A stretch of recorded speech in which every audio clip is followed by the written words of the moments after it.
Have you ever wondered why some people achieve desired result while others struggle without success? Or have you tried common audience action and didn't get the results you expected? You're not alone.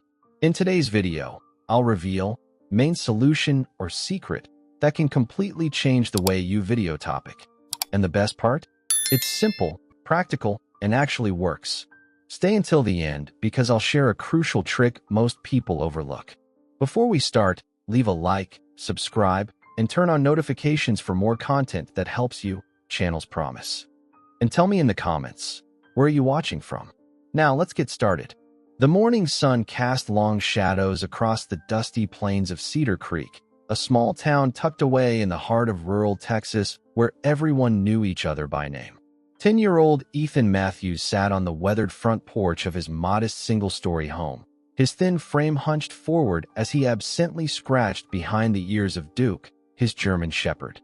The dog's intelligent brown eyes never left Ethan's face, as if perpetually concerned for the boy who had grown too serious too young.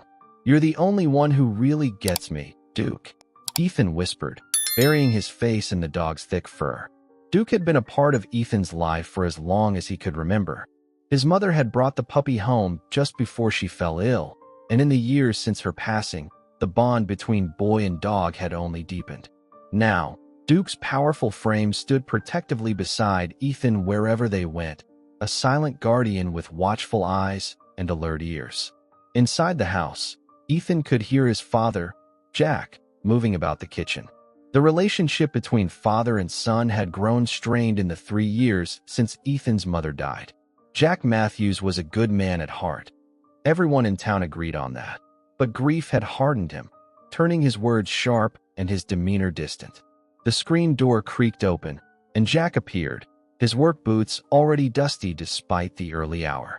At 42, Jack's face was weathered beyond his years, creased by sun and sorrow in equal measure. "I'm heading to the Thompson place to fix their fence," he said, adjusting his worn Stetson. "Should be back by sundown. There's sandwich stuff in the fridge." Ethan nodded, not meeting his father's eyes. "Yes, sir." Jack paused, seemingly on the verge of saying something more, but then just sighed. "Keep that dog out of trouble," he added, his voice softening slightly as he glanced at Duke. After his father's truck disappeared down the dirt road, Ethan stood up, patting his leg for Duke to follow. "Come on, boy. We've got work to do at Mr. Dawson's." The Dawson Ranch lay at the edge of town, a sprawling property with white wooden fences and well-maintained stables. As Ethan and Duke approached, the smell of hay and horses filled the air.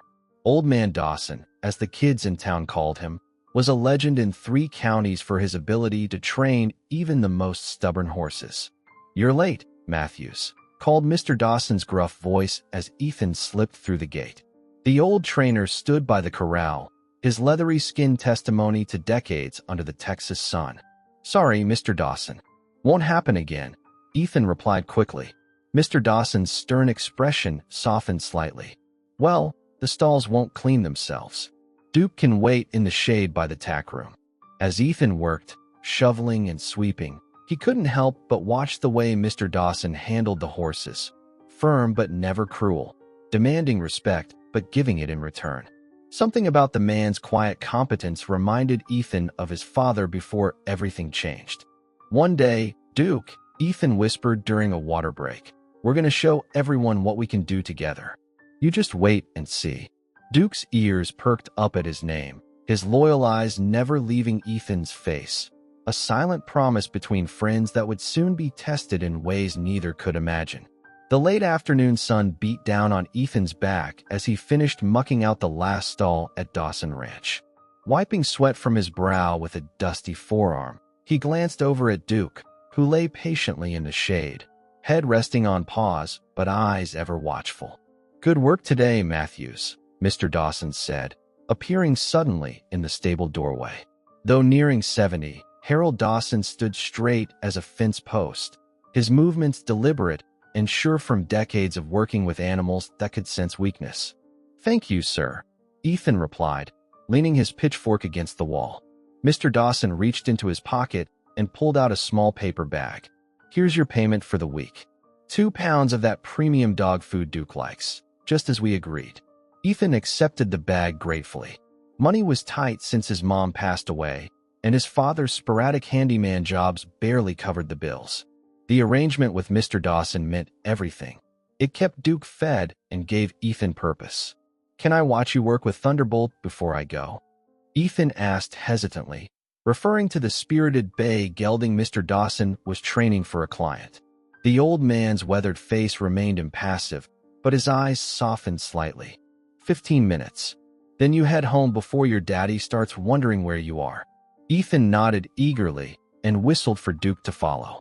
They settled on the bottom rail of the corral fence, the boy and his dog watching in silent admiration as Mr. Dawson worked with the horse, his movements a perfect blend of authority and patience. "See how he never raises his voice, Duke?" Ethan whispered. "That's how we're going to train for the competition." The Lone Star Dog Agility Championship was held annually during the Cedar Creek Founders Day Festival. Ethan had attended every year since he was 5, watching in awe as handlers guided their dogs through tunnels, over jumps, and across seesaws with perfect precision. Last year, he'd made a secret promise to himself. This summer, he and Duke would enter. Later, as they walked home along the dusty road that cut through acres of sun-baked Texas grassland, Ethan practiced commands with Duke. "Stay," he called firmly, backing up several paces. Duke remained perfectly still, dark eyes locked on Ethan's with unwavering focus. "Good boy. Now come." Duke bounded forward, a blur of black and tan fur against the golden landscape. "We could win it, Duke." "I know we could," Ethan said, kneeling to ruffle the dog's fur. When they reached home, his father's truck was already in the driveway. Ethan's stomach tightened. Inside, Jack Matthews sat at the kitchen table, bills spread before him, his face drawn with worry that quickly transformed to annoyance when they entered. "Where you been all day?" he asked, eyeing the dog with disapproval. "Mr. Dawson's, sir." "Working for dog food," Jack muttered, shaking his head. "You should be focusing on school, not wasting time with that dog." Ethan felt his cheeks flush. "Duke isn't a waste of time." Jack's expression hardened. "I got a call from your teacher yesterday. Says you've been sketching obstacle courses instead of doing your math." Ethan stared at the floor, silent. "What's this about, Ethan?" "Some dog competition. The Lone Star Championship. It's during Founders Day and—" "Stop right there," Jack interrupted, standing up. "We can barely keep the lights on, and you're daydreaming about dog shows? That dog is not going to put food on this table or help you get to college someday." "Mom would have understood," Ethan said quietly, instantly regretting the words. His father's face went still. "Your mother isn't here," he said finally, his voice hollow. "And fantasies don't pay bills. Remember that." As Jack walked away, Ethan knelt beside Duke, who nudged his hand comfortingly. "He doesn't get it," Ethan whispered, burying his face in Duke's fur to hide the tears. "But we'll show him, boy. Somehow we'll find a way." Outside, the Texas sunset painted the sky in brilliant oranges and reds, a fiery backdrop to the silent promise exchanged between a boy and his dog. A promise of loyalty that would soon be tested in ways neither could imagine. The school bus dropped Ethan off at the end of the long dirt road leading to his house. It was Thursday afternoon, and the Texas heat lingered despite it being mid-September. Duke was waiting for him, as always, at the spot where the bus stopped. The German shepherd's tail wagged furiously as Ethan approached. "Hey, buddy," Ethan said, kneeling to greet his friend. "Miss me?" They started the walk home, taking the shortcut that passed Mr. Dawson's ranch. As they approached, Ethan could hear unusual commotion coming from the property, raised voices, the thundering of hooves, and a man shouting commands. "Something's wrong, Duke," Ethan murmured, quickening his pace. As they crested the hill overlooking the ranch, Ethan saw the source of the chaos. Tornado, Mr. Dawson's newest acquisition, a powerful black stallion with a reputation for being untrainable, had somehow escaped his paddock. The massive horse was galloping wildly around the property, nostrils flared and eyes wide with panic. Mr. Dawson and 2 ranch hands were trying to corner him, but the stallion was too fast, too frenzied. "He's heading for the road," Ethan realized with alarm. Just then, Ethan spotted something that made his blood run cold. 8-year-old Lily Parker, the daughter of Mr. Dawson's neighbor, was walking along the fence line, completely unaware of the danger bearing down on her. She was wearing headphones, bobbing her head to music, oblivious to the approaching chaos. "Lily!" Ethan shouted, breaking into a run. "Lily, look out!" But his voice couldn't carry the distance. Tornado had spotted the opening in the fence where Lily was passing and was charging straight for it, and straight toward the little girl. Everything happened in seconds. Ethan was still too far away, but Duke sensed his panic. The shepherd shot forward like an arrow, outpacing Ethan easily. Tornado burst through the fence opening just as Lily finally noticed the commotion. She froze in terror, dropping her backpack. "Duke, no!" Ethan screamed, knowing instantly what his dog intended to do. Duke launched himself between Lily and the charging stallion, his powerful body knocking the little girl safely aside. But there was no time for Duke to escape. Tornado, unable to stop, crashed into the shepherd with the full force of his gallop. There was a sickening thud, followed by Duke's sharp yelp of pain. The stallion, momentarily stunned by the collision, was quickly surrounded by Mr. Dawson and his men. Ethan barely noticed. He was racing toward the spot where Duke lay motionless on the ground. "Duke!" Tears streamed down Ethan's face as he fell to his knees beside his friend. The shepherd's breathing was labored, his normally alert eyes glazed with pain. "Stay with me, boy. Please stay with me." Mr. Dawson approached, his face grim as he assessed the situation. Lily was sobbing nearby, being comforted by one of the ranch hands. "That dog saved her life," Mr. Dawson said quietly. "Tornado would have trampled her for sure." "He's hurt bad, Mr. Dawson," Ethan choked out, his hands hovering helplessly over Duke's broken body. "We need to get him to a vet." Mr. Dawson knelt beside them, his weathered hands gently examining Duke. His expression grew grimmer with each careful touch that made Duke whimper. "Internal bleeding, likely," he muttered. "Broken ribs for sure. Maybe worse." "Please," Ethan begged. "We have to help him." "Son," Mr. Dawson said, his voice uncharacteristically gentle, "the nearest animal hospital is in Austin. That's 2 hours away, and the treatment would cost thousands. I don't care. I'll find a way to pay for it. We can't just let him die." Ethan cried, cradling Duke's head in his lap. "He's my best friend." Mr. Dawson looked at the boy for a long moment, his eyes reflecting decades of hard decisions made on the ranch. "Bring him to the barn," he said finally. "We'll see what can be done." The barn was eerily quiet except for Duke's labored breathing and the occasional soft word from Ethan as he stroked his dog's head. Mr. Dawson had cleared a space in an empty stall, laying down fresh hay and an old horse blanket where Duke now rested. The German shepherd's powerful body, once so full of energy and grace, lay broken and still. Mr. Dawson returned with his first aid kit, a relic from his time as a military veterinary assistant decades ago. His face was set in grim lines as he carefully examined Duke more thoroughly, feeling along the dog's ribs and abdomen with practiced hands. "Talk to me straight, Mr. Dawson," Ethan said, his voice barely above a whisper. "How bad is it?" The old rancher sighed heavily, sitting back on his heels. "Multiple broken ribs, boy. And I'm worried about internal bleeding." The way his breathing's labored, one of those ribs might have punctured a lung. Ethan swallowed hard. "But you can fix him, right? You've helped injured horses before." "A horse is different from a dog, son. And even with horses." Mr. Dawson's voice trailed off. He looked Ethan directly in the eyes, his weathered face somber. "Sometimes the kindest thing we can do is end their suffering."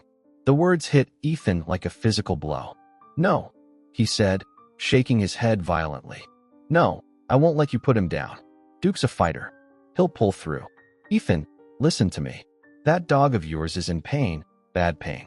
Even if we could get him to Austin, the surgery would cost thousands of dollars. Does your daddy have that kind of money?" Ethan's silence was answer enough. Mr. Dawson placed a hand on Ethan's shoulder. "I've got a pistol in the tack room. It would be quick. He wouldn't suffer. Don't you dare touch him," Ethan shouted, throwing off Mr. Dawson's hand.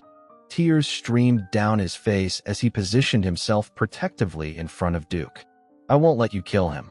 Duke whined softly at the commotion, trying unsuccessfully to lift his head toward Ethan. Mr. Dawson's expression hardened, but there was pain behind his eyes. This isn't about what you want, boy. It's about what's best for the animal. That's the first rule of ranching. You don't let an animal suffer needlessly. Please, Ethan begged, his voice breaking. Just give me a chance to help him. I'll do anything. The old rancher studied Ethan for a long moment, then glanced at Duke, who despite his injuries had managed to move his tail slightly at the sound of Ethan's voice. You really love that dog, don't you? Mr. Dawson asked quietly. More than anything, Ethan replied without hesitation.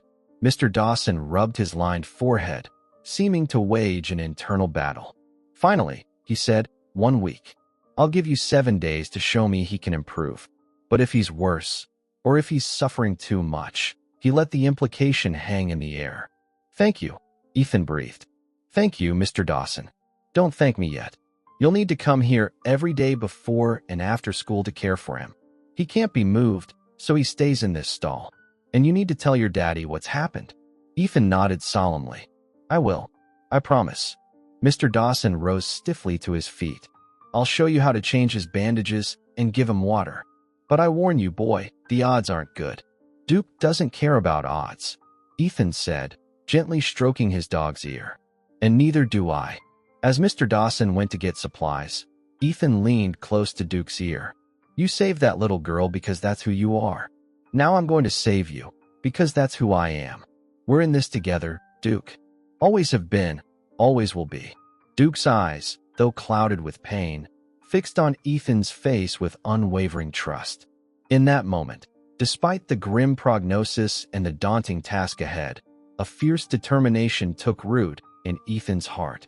No matter what Mr. Dawson or anyone else believed, he would not give up on Duke. Not now. Not ever. Dawn broke over Cedar Creek with streaks of pink and gold illuminating the dew-soaked fields. Ethan had barely slept, his mind replaying the terrible accident and Mr. Dawson's ultimatum. He threw on his clothes and slipped out of the house before his father awoke, leaving only a hastily scribbled note on the kitchen table, helping at Dawson's. Back after school, the morning air was crisp as Ethan pedaled his bike furiously down the country roads. When he reached the ranch, Mr. Dawson was already up, checking on the horses. You're early, the old man commented, eyebrows raised. How is he? Ethan asked breathlessly, not bothering with greetings. Mr. Dawson's face remained impassive. Same as last night. Made it through at least. In the barn, Duke lay exactly where Ethan had left him, his breathing shallow but steady. When he heard Ethan's footsteps, his tail moved weakly against the hay. Hey, boy, Ethan whispered, kneeling beside his friend. I brought you something. From his backpack, he pulled out Duke's favorite blanket from home, still carrying the familiar scent of their life together. He carefully arranged it around the injured dog. For the next hour, Ethan worked diligently, cleaning Duke's wounds, applying the antiseptic Mr. Dawson had provided, and trying to coax the shepherd to drink a little water. Duke's eyes never left Ethan's face, as if drawing strength from the boy's presence. I've got to go to school now, Ethan finally said, his voice breaking. But I'll be back right after, I promise. At school, Ethan couldn't focus. During lunch period, instead of joining the other kids, he slipped away to the library and searched frantically for books on dog care and first aid. Finding nothing useful, he made a decision. After the final bell, instead of heading straight to the ranch, Ethan pedaled to the outskirts of town where Miss Linda Reynolds lived. The retired veterinarian was something of a local legend, having cared for the town's animals for over 40 years before arthritis forced her to close her practice. Ethan knocked nervously on her door. Well, Miss Linda said when she opened it, her silver hair pulled back in a neat bun, eyes bright behind wire-rimmed glasses. Ethan Matthews, isn't it? Jack's boy. Yes, ma'am, Ethan replied. I need your help. It's my dog, Duke. Miss Linda listened intently as Ethan explained the situation, her expression growing serious. Harold Dawson is right about one thing, she said when he'd finished. That kind of injury is very serious. But you'll help us? Ethan pleaded. Miss Linda studied him for a moment. I don't practice anymore, Ethan. Please, Miss Linda. I'm not asking you to do surgery or anything. Just teach me what to do. Something in Ethan's desperate determination seemed to touch the old veterinarian. Wait here, she said finally, disappearing inside her house. She returned with a small medical kit and a thick book. My car's in the garage. I suppose we could pay Harold a visit. At the ranch, Mr. Dawson looked surprised but nodded respectfully to Miss Linda. Didn't expect to see you out this way, Linda. This young man is quite persuasive, she replied with a small smile. Miss Linda's examination of Duke was thorough and gentle. 3 broken ribs for certain, she confirmed.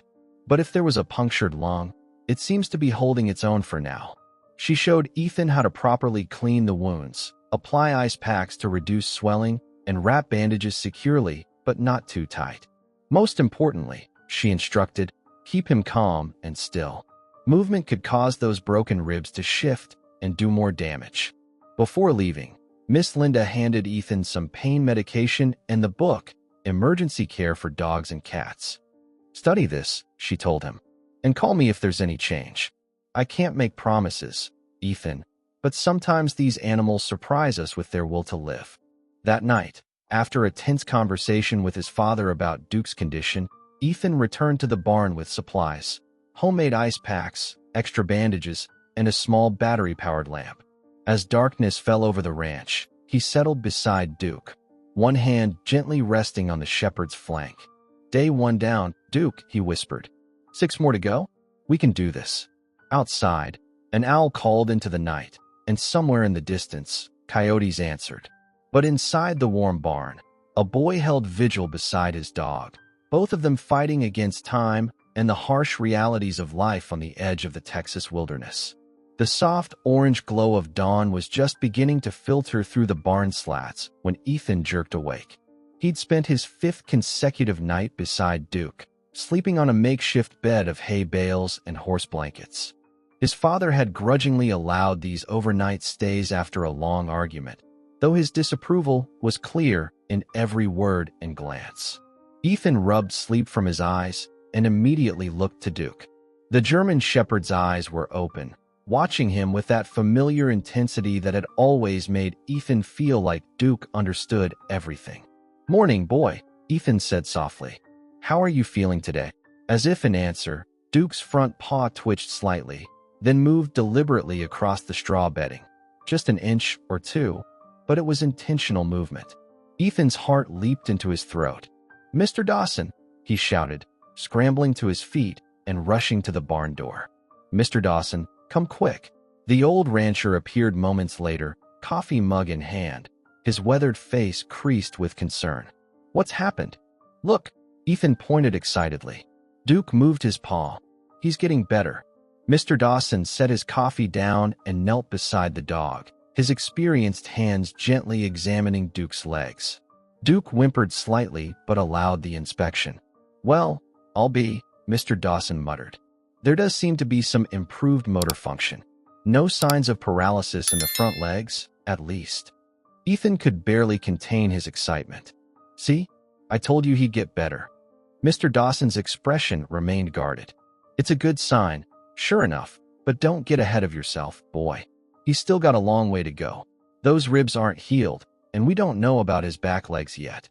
But Ethan wouldn't be deterred. Miss Linda said the first sign of voluntary movement is the most important. It means the nerve pathways are intact.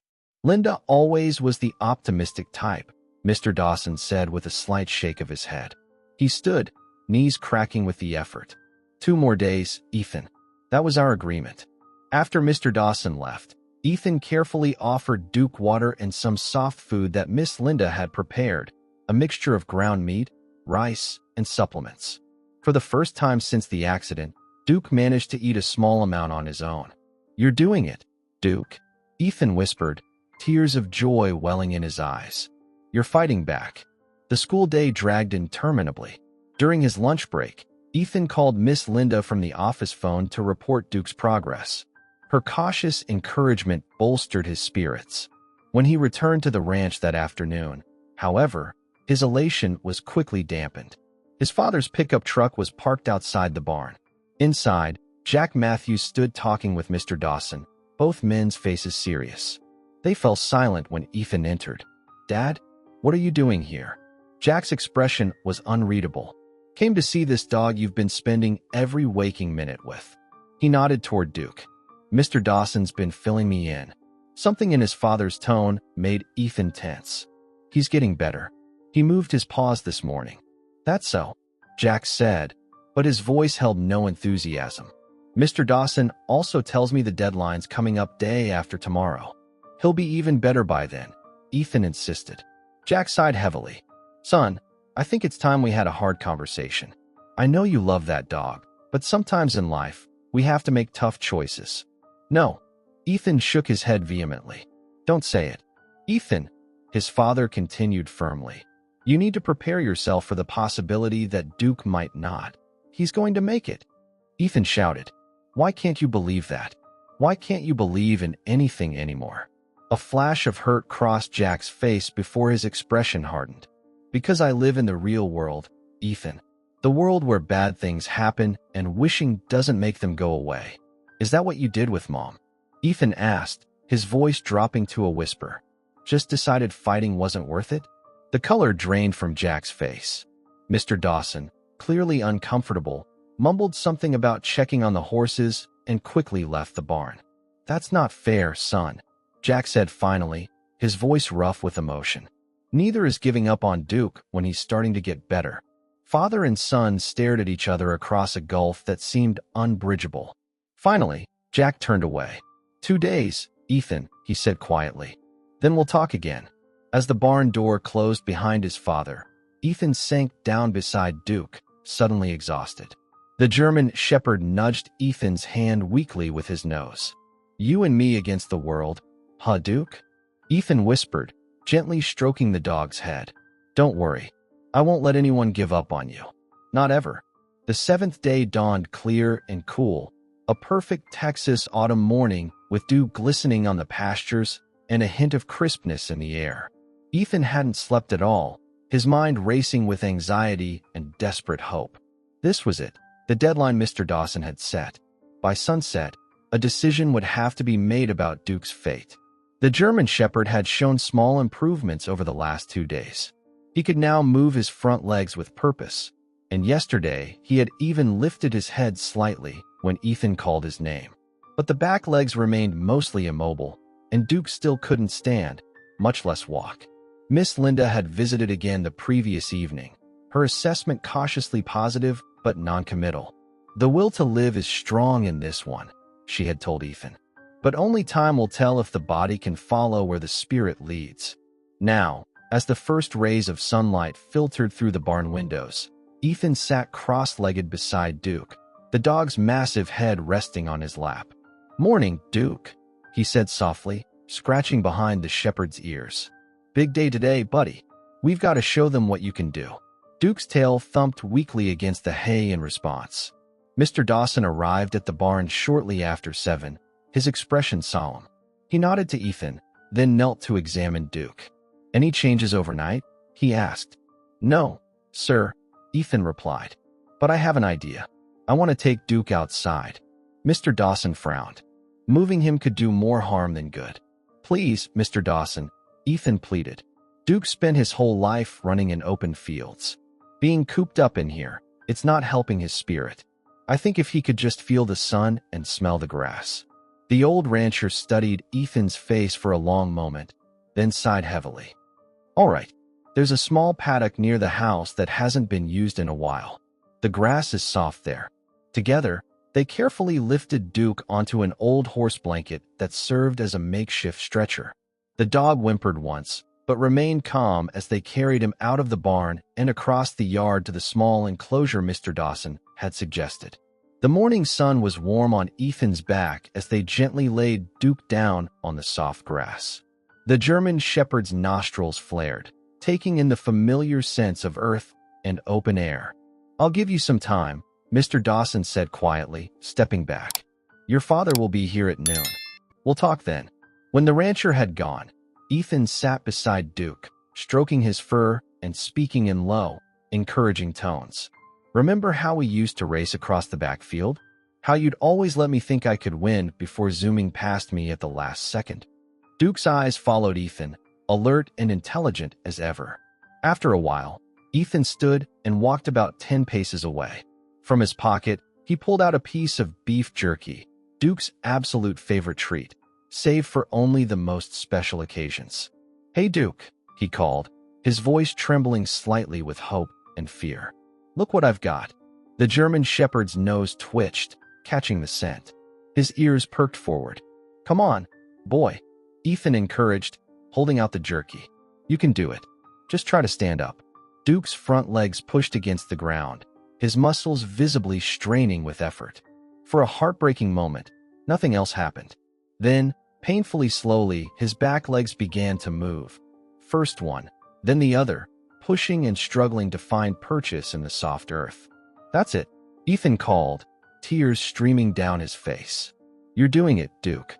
With tremendous effort, Duke managed to pull his haunches under him. His legs shook violently with the strain, but incredibly, impossibly, he was standing, wobbling and unsteady, but standing nonetheless.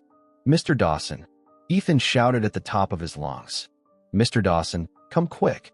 The rancher came running from the direction of the house, alerted by Ethan's cries.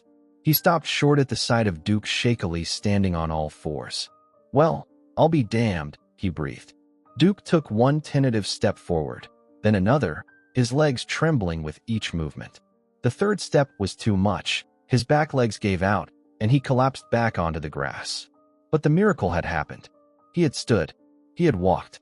Ethan rushed to Duke's side, falling to his knees and wrapping his arms gently around the dog's neck. "You did it, boy," he whispered, his voice choked with emotion. "You showed them. You showed everyone." Mr. Dawson approached slowly, his weathered face softened with something that looked remarkably like wonder. He knelt beside them, placing a gentle hand on Duke's flank. "In 40 years of ranching," he said quietly, "I've never seen anything quite like that." Ethan looked up at him, hope blazing in his eyes. "Does this mean?" Mr. Dawson nodded, a rare smile breaking across his face. "Reckon that dog's earned his right to stick around a while longer."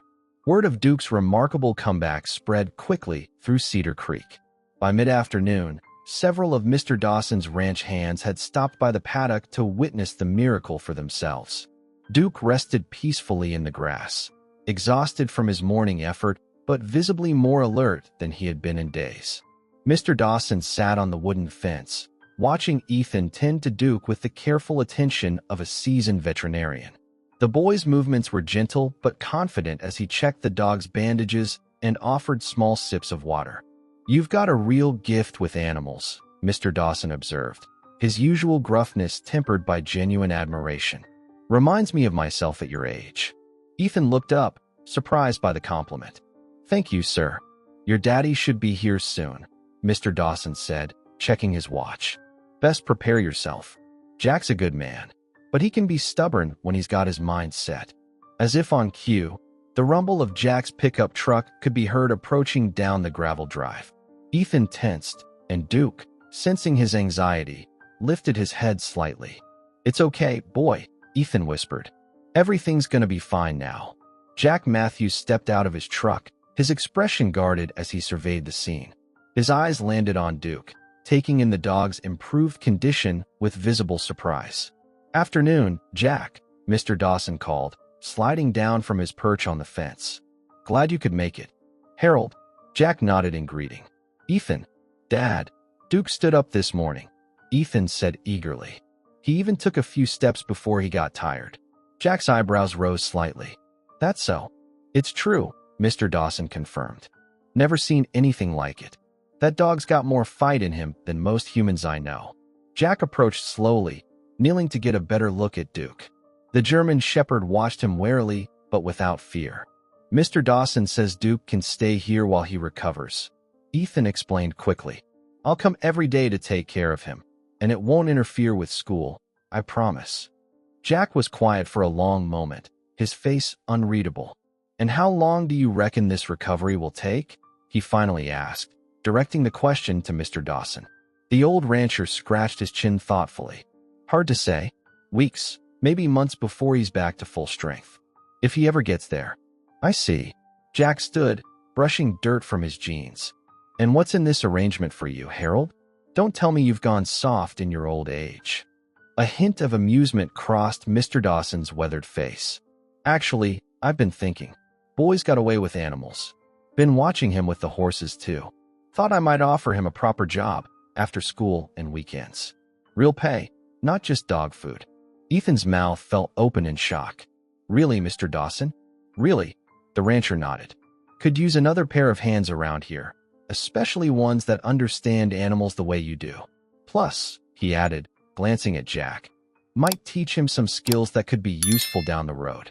More practical than those video games kids are always playing these days. Jack studied Mr. Dawson's face, clearly searching for ulterior motives and finding none. Finally, his shoulders relaxed slightly. Well, I suppose that would be all right. So long as his grades don't slip. They won't. Ethan promised quickly. I'll work harder at school too. Jack turned to his son, and something in his expression softened. You've barely slept all week, have you? Running yourself ragged between school and this dog. I couldn't give up on him, Dad, Ethan said quietly. Duke would never give up on me. Jack was silent for a moment, then reached out and placed a hand on Ethan's shoulder, the first real gesture of affection he'd shown in months. You get that from your mother, you know? That stubbornness. That refusal to accept when something's lost. Ethan swallowed hard, tears threatening to spill. Is that bad? Jack shook his head slowly. No, son. It's not bad at all. He looked down at Duke, who was watching their interaction intently. Your mother would be proud of what you did here. Standing up for what you believe in, not taking the easy way out. I should have seen that sooner. The words hung in the air between them, filling a void that had existed for too long. Ethan felt something tight and painful in his chest begin to loosen. Thanks, Dad, he whispered. Mr. Dawson, sensing the private nature of the moment, had discreetly moved away to check on one of the nearby horses.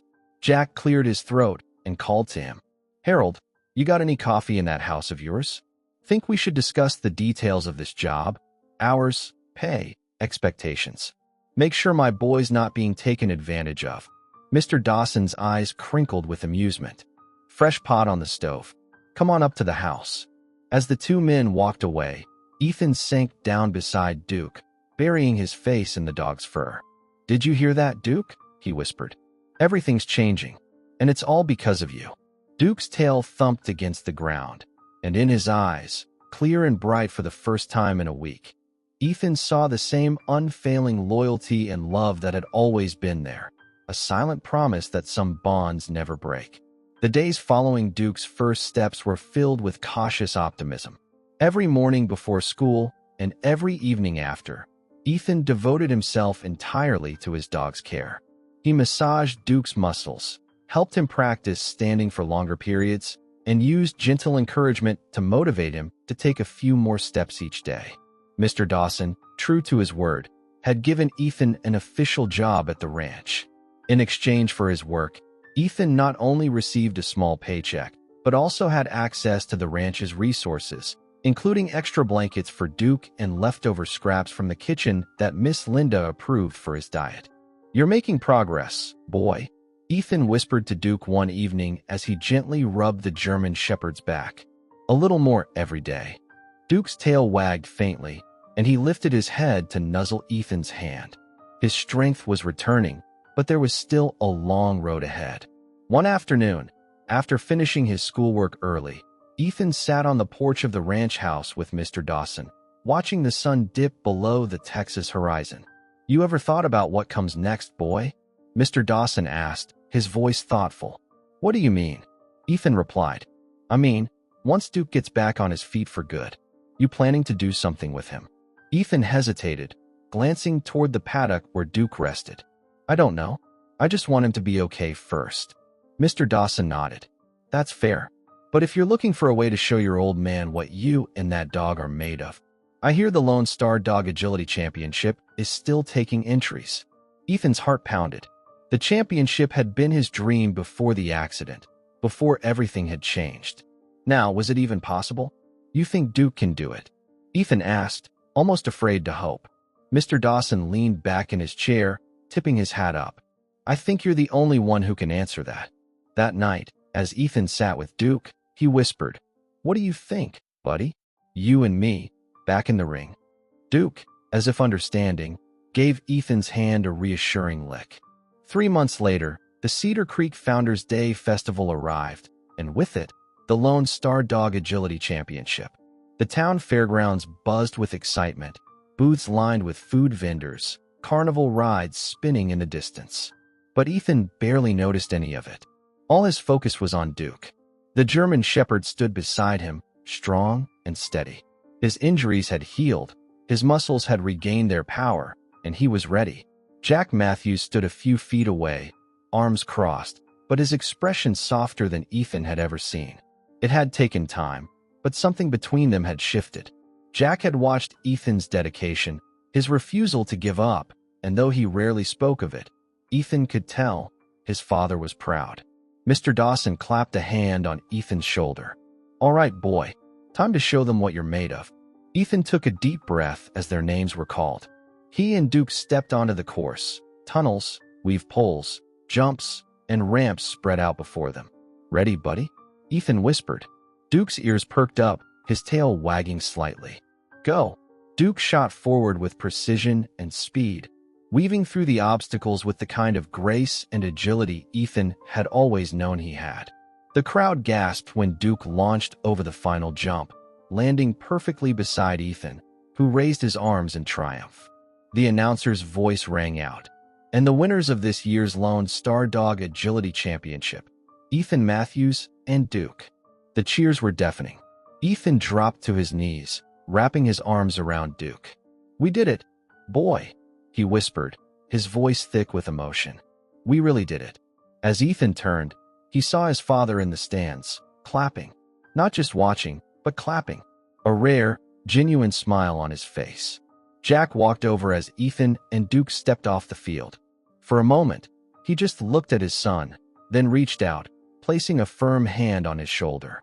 You proved me wrong today, son, Jack said, his voice rough but warm. And I've never been prouder. Ethan grinned, wiping at his eyes. Guess that means Duke's not a waste of time after all, huh? Jack chuckled, shaking his head. Not even close. Mr. Dawson joined them, tipping his hat. Told you that dog had fight in him. Ethan knelt beside Duke, rubbing his ears. I think we both did. As the Texas sun set over Cedar Creek, Ethan, Duke, and their family walked off the field together, stronger, closer, and ready for whatever came next. Leave your like, subscribe to the channel, activate the notification bell, and if you watched until here, comment, I watched until here, and share your opinion about this story. Oh, and don't forget to watch the next video that appears on the end screen. It's really exciting.